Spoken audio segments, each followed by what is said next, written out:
would sit and stare out the window for hours without saying a word. Grabbing their mugs, she headed back to the living room, both sisters taking the mug she offered, again without a word of thanks.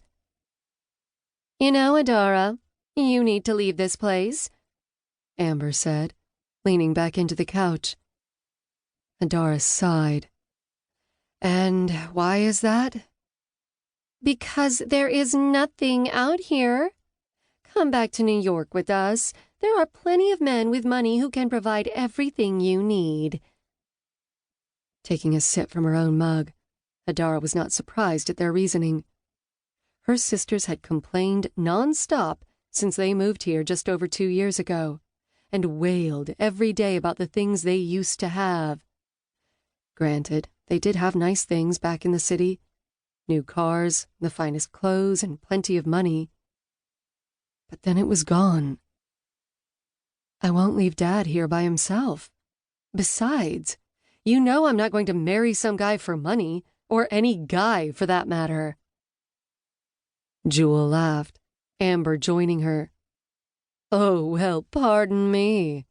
I forgot that you were one of those types," she said, rolling her eyes. Adara bit down on her lip. "And is there something wrong with that?"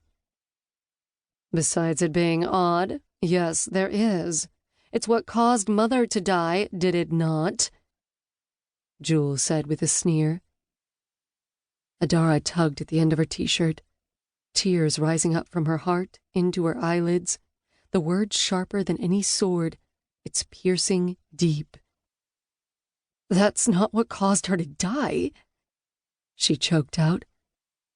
Her mother had simply collapsed one day, long after Adara had come out to her.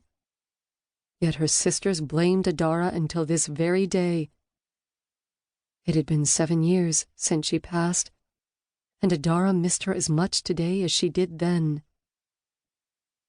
Amber yawned and then gave a shake to her head. "You should try not to hide your guilt, Adara. Enough talk. We would like some fruit, if there is any left, and hurry, I'm hungry," Jewel said. Adara nodded, then, turning around, headed back into the kitchen. Her 2 sisters shared a room, and her father had the other. Adara slept on the couch every night, and after her sisters had ransacked her clothes after they first moved in, she kept them and her most personal belongings, including her diary, in her father's room. She selected a simple dress she had made herself. It was white, with violet-colored flowers on it. Her father should return soon from the bank, and holding out hope there would be celebration, she wanted to dress for the occasion. Brushing out her long hair, she pulled it back and secured it with a pin. Then she gave herself a quick once-over in the mirror. She didn't have much makeup, nor the money to replace what she had, so she used it sparingly, applying some red lipstick and a small amount of blush. Her mother had told her more than once that Adara must have been the very daughter of Venus. Her beauty was that great. And though she was far from conceited, she knew she was pretty, with brown eyes like her father, and a face that drew attention and praise just like her mother's.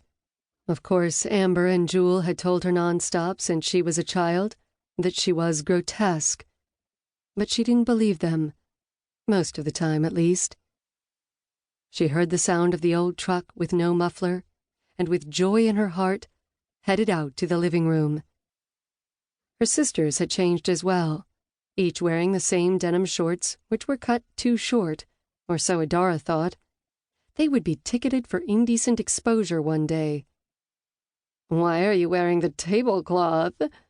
Jewel asked, with Amber bursting out laughing. "Oh, leave her alone. She might start singing, then God help us all," Amber said. Adara shook her head, and then turned as the door to the cabin opened.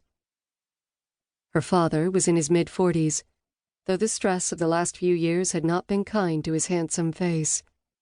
Deep lines had appeared at first from the corner of his eyes and had continued growing. The once dark hair was now mostly gray, and what tore